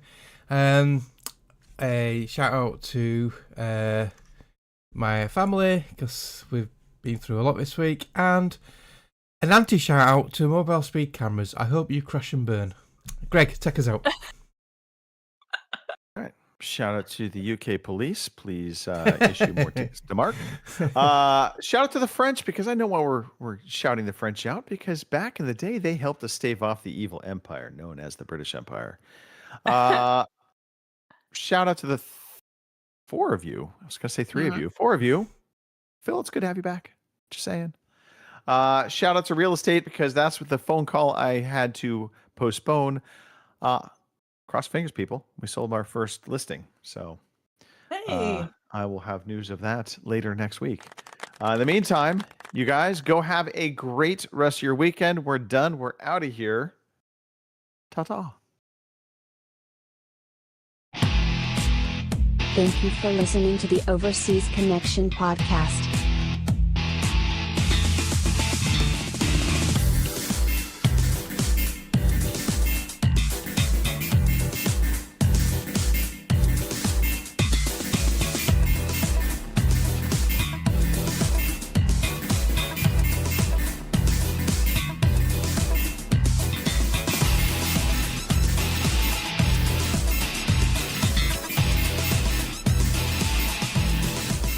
See you same time next week.